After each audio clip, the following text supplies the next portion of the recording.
Welcome to the 10x Go to Market podcast, Molly. We're so excited to have you here to dive into all topics, modern Revtech stack.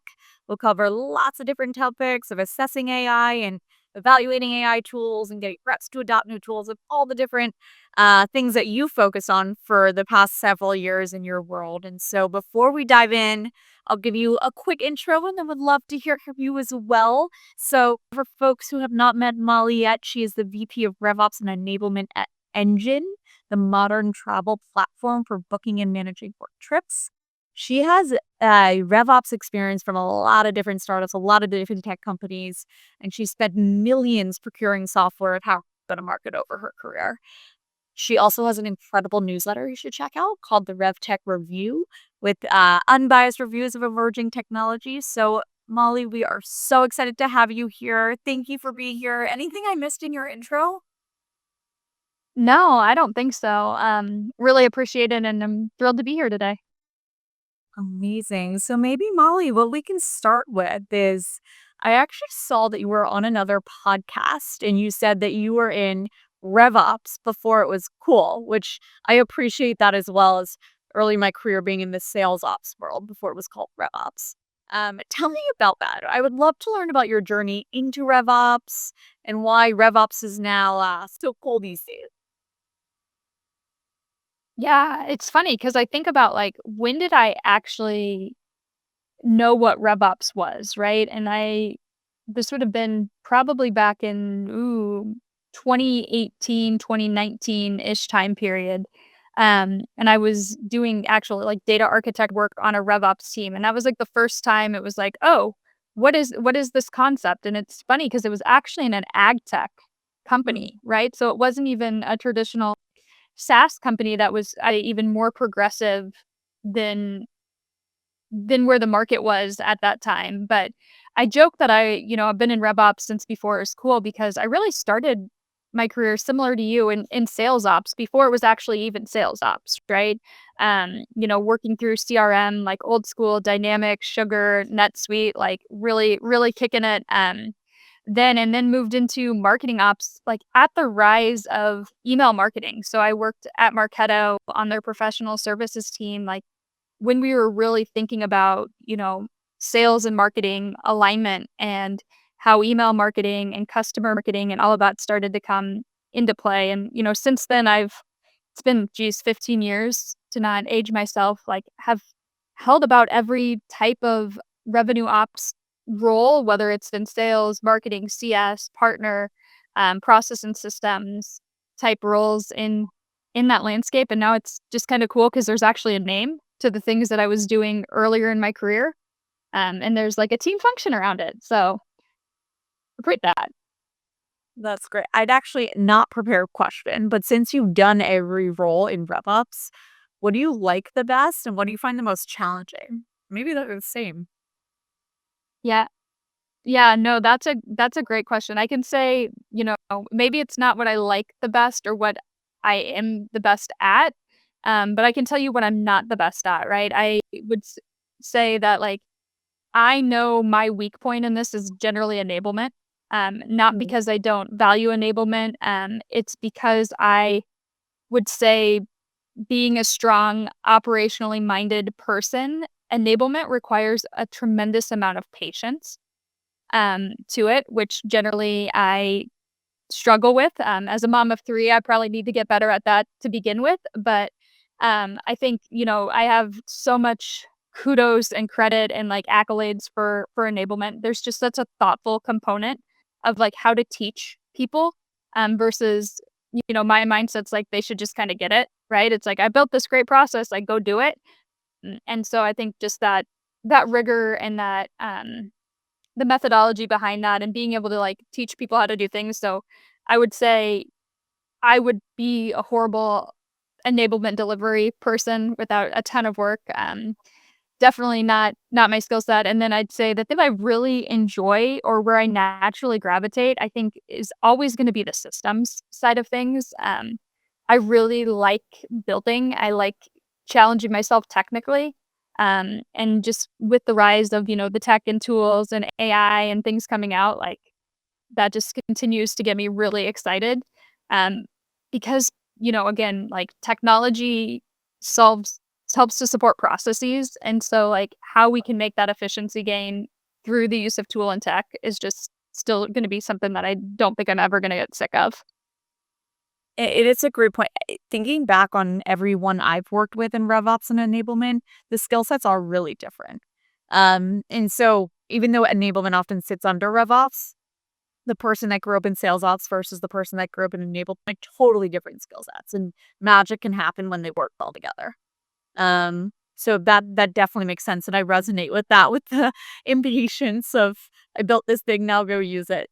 So tell me a little bit about what the RevOps function looks like at Engine and what's your key scope and responsibility. Yeah, absolutely. I mean, we've got everything from RevOps through enablement in the team. So marketing, sales, customer success, all the things, right? And like we're ultimately accountable for, the people process data technology that like are supporting the revenue generating activities, as well as, just continuing to work as business partners to our stakeholders. So have a, really, really, I talk about it on LinkedIn, like dream team. This is probably one of my favorite RevOps teams that I've worked on just in terms of the things that we're able to do and where the market is. It's just been a lot of fun. Not that my other teams haven't been fun. Still love you guys. This one's just getting fun with a lot of the fun things that we're getting to do. Yeah, tell me more about that. What are the fun things, or what are the things that maybe you didn't have at previous roles? Yeah, right. I think you know, there's so much more available now that has been unlocked with the rise of, AI and those things, right? Like I look back at like, man, we thought we were doing a ton of cool stuff when we were like, yeah, you have, you know, demographic and behavioral scoring and you're hard coding attributes and we're prioritizing leads, right? Like we thought we were cutting edge and like I look at like, man, we can do so much now to like really drive the customer experience and like, it's right person, right time, right touch, right message. And like being able to really hone in on that at scale is huge. And I think again, technology is obviously helping support that. The additional like accessibility of data, right? Like I think 3 years ago, 5 years ago, right, everything was like customer 360 and that was like what, Salesforce stood on as their slogan, right? Like it's it's not that anymore, right? Like I can access the data I need. Now it's figuring out what I do with it, right? And like let's be honest, the robots are kind of helping us figure that out too, but um it's less about what we can do and more about what we should do. And I think that is when it really changes the perspective because it used to be like, we can't do that because, and now it's like, well, we can do that. Should we do that? And I think that is where this impetus of like the customer experience and like how you really best serve your customers the right way at that personalized level, like, and those expectations have changed. We all are consumers and we know I mean, I know I'm grumpy if I have a bad customer experience because 'cause I'm like, "You know better. You have my data. You should be doing better," right? Like, um, so that's where, like, I think, in the last probably I even say, like, in the last less than 18 months, right? It hasn't been this, like it's probably even in the last 9 months, like, it's just getting fun. Yeah, it's something I think about as well, and I know everyone is saying this with sellers too. It's like a lot of new sellers where they came up in COVID, and all of this is kind of everything was given to them, right? Like you had selling was quote unquote easy, and then you have all the tools and the access, and before that it was selling was not easy. We're back to selling not being easy now again. But this time we actually have the technology. So it is very interesting to just watch the evolution of what's available and what the sales process looks like. Um As Do you think it's less I kinda wanna ask you a question, right? Do you think it's less can I do that? Is that quorum? Is it less that, like, it's not easy and it's just more like it's noisy, right? Like Right, define easy. There's different ways of easy. The reason it was easy before because the market was great, everyone was buying software. Now it's easy, hard, in different ways right now because everyone can build AI tools faster and better and more efficiently than before. It's less easy because it's noisy, but people are back to buying some software right now, especially with AI. What do you see for sure? Same or different? Yeah, I was actually taking it in terms of, like, being an actual seller, and, like, how we enable them and, like, teach them to execute, right? Like, it used to be, "Oh, go do your manual prospecting, like, this is your playbook, here's how you spend your time," right? And, like, now it's like, "Okay, now we're expecting you to be far more productive and far more efficient because we're giving you all of this additional stuff to help there." But are we sometimes creating more noise or more friction in that with, like, how many different things we're now saying to be aware of or to monitor or keep an eye on and, like, those pieces too. Definitely. I think that there's places where there's data overload, signal overload, just one of my favorite quotes from a sales leader was some of these tools, it feels like we're just like giving them a phone book of random information and random context and assuming they know what to do with it. And there's a little bit of that happening right now, which is why we focus on being very prescriptive. And at Pocus, we focus on using AI to actually help figure out who to reach out to when and how. And I mean, we're still such early days also, right? Like AI, like you said, over the last 12 to 24 months, we've just been starting out what are the possibilities and the fun of what AI can do. So it's going to change a ton over the next couple of years, in my opinion. Yeah, and what works for one company or one audience or one, segment isn't gonna work for the other, right? Like, and that's, it's not gonna be this, like, flat thing. And so you're still gonna have to use your brain a little bit to figure out how it best works. For sure. I do think, actually, before I answer this, do you think the roles in, I was going to say seller skill set, but maybe even RevOps skill set changes with all of this new technology and more available? Oh, yeah, I think and both, yes, right? Because I think from a seller perspective, there has to still be more critical thinking, right? Like, and that's gonna be a big component of that of, like, again, just because I can doesn't mean I should. So, like, the level of, critical thinking, and I talked to somebody who, runs a content agency, and they're like, we talked about, like, where does content go with AI? What happens, right? Like, are you worried about, what's next? And he's like, "No, because you still have to know what's good and what's bad." Right? So, like, that becomes more of, like, the critical thinking skills that I think, like, our reps need to be able to understand of, like, is this good? Is this bad? Is this the right type of experience? Like, am I meeting the needs? Like, obviously, AI can help us get, to the 80-yard line and give, more insights. But, like, if you can't discern that this is the right thing to do or the wrong thing to do, like, you're just the order taker. And that's, I think, the big difference there. I think it's gonna be similar on the RevOps side too, right? We taught, like, the rise of go-to-market engineering and, like, those components, like, you're going to see more, of this change from, hard development. We went citizen development, we went to hard development, like, there's not been that in between, and I think you're gonna get that's to me where some of that, like, go-to-market engineer is gonna fit, is, like, that not necessarily, like, the true developer, but not just, like, the front end WYSIWYG drag and dropper, uh, and so it's slightly more technical. Tell me a little bit about the rise of the go-to-market engineer? Where do you see them fitting and playing? I've struggled with this one, probably the same way, I'll be honest, I kinda struggled with, like, RevOps at the start, like, it felt really buzzwordy, right? And, like, not to say gimmicky, but a little gimmicky of, like, what is is this? And, I get that we're trying to, like, name a space here and, like, name an action and name, what that is, and, to me, RevOps orgs, when done well, like, there is a level of product to them, right? Like, if you like, I try to think about, like, running the org a little bit like a product org, because ultimately, even though we aren't creating the products ourselves, we're managing them, and so that's to me where some of, like, that orchestration and engineering comes in, from the go-to-market side and, like, the title, but it's one of those things where it's like, is it just trying to do like mass outbound at scale and like AI SDR and like all of that kind of like personalization at scale? Or is it really thinking about like, how do my systems integrate? How do they talk to each other? How do they orchestrate? How do they deliver? And how do they optimize? And like, that's where I think you get, whatever you ask, you're going to get a different flavor.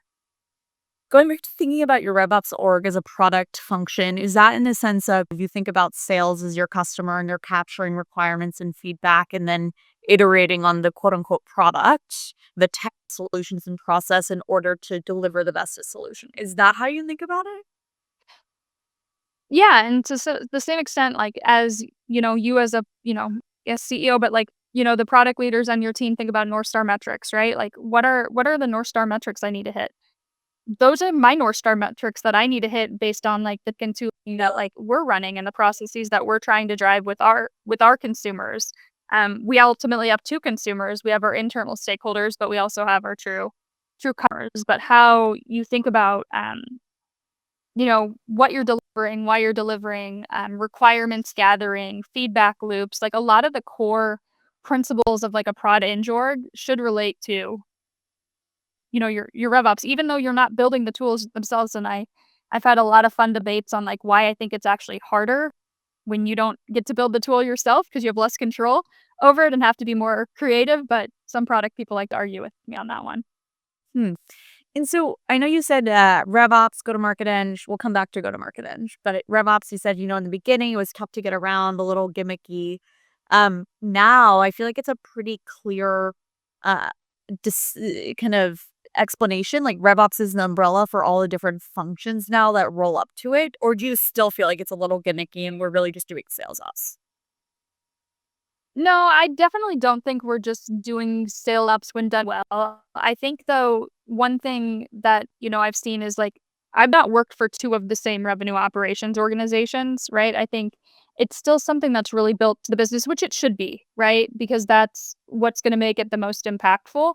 Um and like, different companies have different levels of authority and like jurisdictions of where that happened. A publicly traded company likely isn't going to have their Salesforce team sitting in RevOps. They're likely going to be sitting in IT, right? Like, so you still get different flavors of org structure. Yep.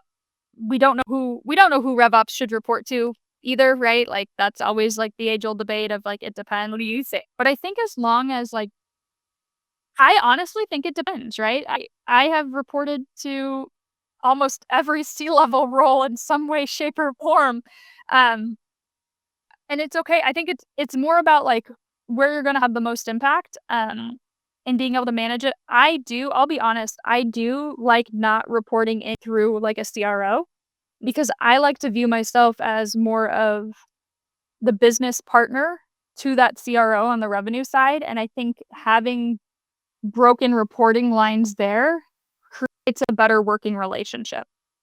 I definitely agree for what it's worth. I think the best companies have tight partnership between CRO and the head of RevOps.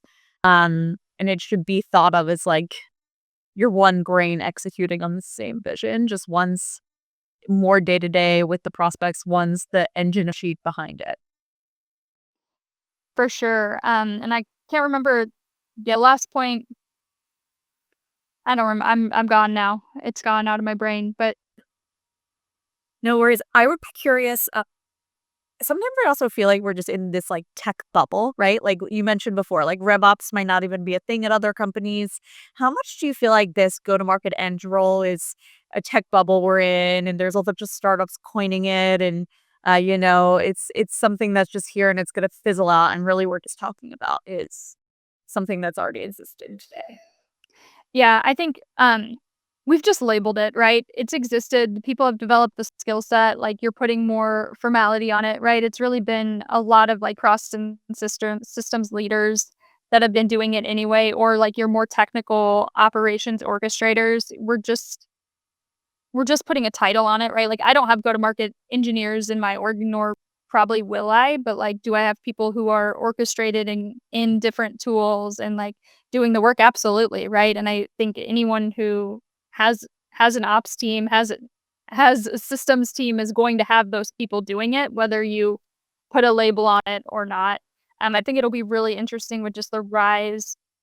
I mean, I'm gonna call it like workflow technology, right? I feel like every single day I have a new tool reach out that has some level of like workflow technology to it for prospecting. And so I think it'll be interesting to see like what happens as that shifts. It's kind of the same thing we've seen happen with like enrichment tools, right? Like you start to see kind of this like saturation in the market, but then starts to fizzle out. And like I'll be keen on like what the next thing is. If I make a bet, it's gonna be voice once there's like laws that allow that to actually happen. Say more on that because voice is something I keep hearing too because sellers are big on phone calls and voice notes and they hate logging information. So is that where your hypothesis is coming from as well? Yeah, I think, either, like, transcription voice of being able to, like, manage, CRM write back and updates and just, like, true, memo prompting, and then there's some tools out there that do today, but then you think on, like, the outbound side of things, like, I'm obviously in the United States, you can't legally robocall an outbound sales motion, you can in other countries, and they're seeing, success on that, but, like, at what point are we gonna allow, like, outbound outbound SDR calling, right? And, like, the one caveat I'd have on this is, like, it's not gonna work for every company. Like, you have to think about your customer experience, right? Like, full stop, and, like, what do my customers want? How do they wanna be engaged with? But, like, yeah, like, if my doctor's office called me and said, like and it was a robocall, and they're like, "Hey, like, book your next appointment and do it on the phone," I'd be like, "Hell yeah, let's go," right? But, like, if Salesforce calls me and is like, "Hey, your, multi-million dollar contract is up. Let's book a demo," and it's a robocall, I'll probably go tell him something not nice. I do think that's also my theme with AI where there's so much new technology, like the hot one to talk about because everyone has opinions is AI SDRs.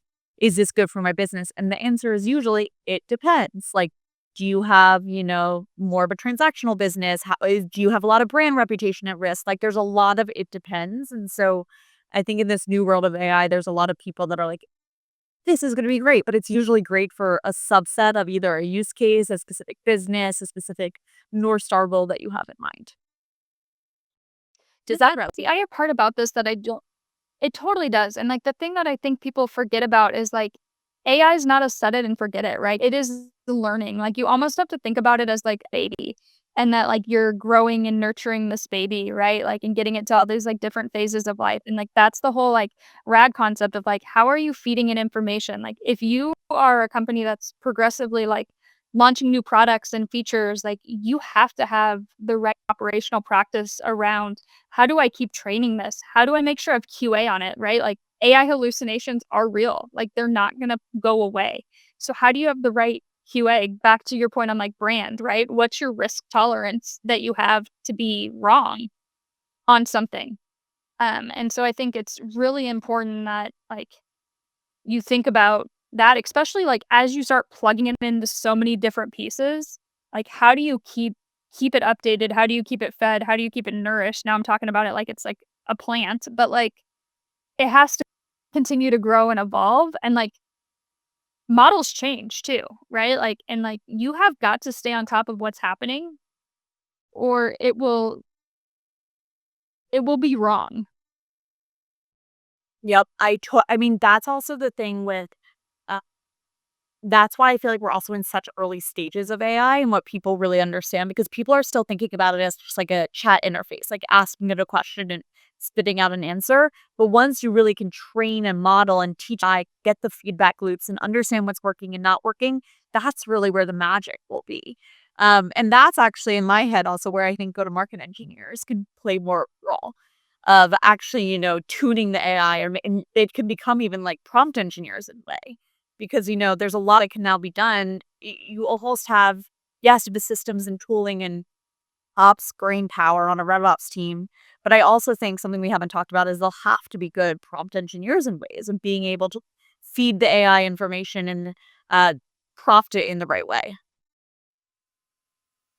Absolutely. And then the other part of this is that they've got to like you have to feed it information, right? So like there still has to be somebody who knows what they're doing, right? Like if you're thinking about like, okay, our brand positioning and like those pieces, right? Like that's the part that I think people are missing in this. It's like, oh yeah, I can do great things. I can do this great things. Like you still have to know how to tell it what to do. And like in order to tell it what to do, like you have to understand enough about your business and your process. Like you think about like chat agents, right? It's like you have to feed a knowledge base, right? There has to be some level of like documentation and training to say these are our procedures. This is our our SLAs, our details. Like how do we instruct them? It's it can't all just figure that out for you, right? And so I think people miss that part of the process sometimes. Total. Well, there's also this perception that AI is just magic, right? And so I think I see a spectrum of people where it's just like AI should solve all my problems, and then you see the spectrum that's like AI hallucinates and it's not going to solve any of my problems, and like you kind of have to flip on where is AI good now, where is it hallucinating? I'm curious how you think about that actually. I mean, so I was actually thinking about this yesterday, to be honest with you, when I was folding laundry, and I was like, AI is not solving my right problems, to be honest with you. Like, I need I need it solving like matching socks and like that kind of stuff in my life, right? Like it's not putting the efficiency actually where I want it. But that's a whole besides yeah, I think it's not the smoking gun, right? It's to me it's augmentation versus take over and replacement.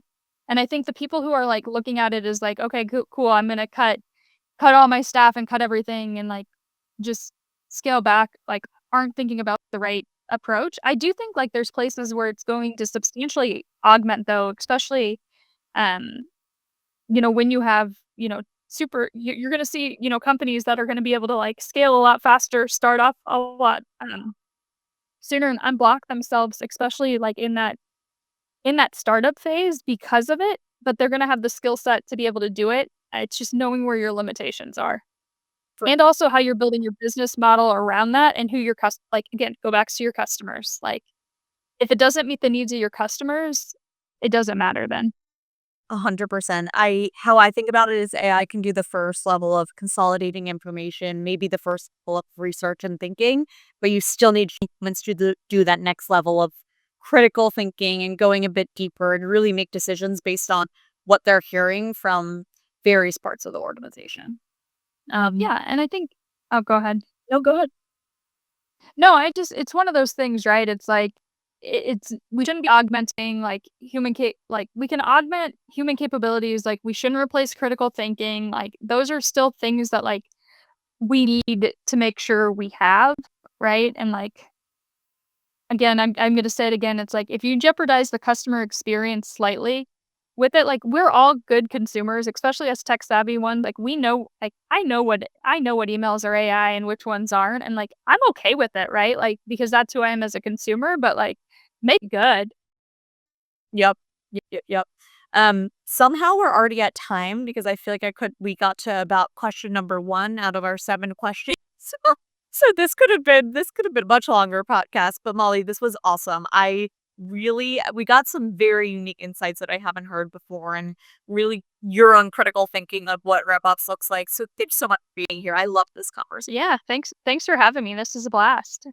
Amazing. Well, we will talk to you soon on all things RevOps and AI. And All right. actually, Molly, before we head out, where can people find you, especially the newsletter? Oh yeah, the revtechreview.com is the newsletter. Follow me on LinkedIn. Again, it's a no bullshit, no gimmicks, no nothing. We just want to provide feedback on what we're seeing in the market for tech and like happy to take any recommendations or if anyone wants to contribute too. Thank you so much, Molly. We'll talk to you soon. Yeah, take care. Bye.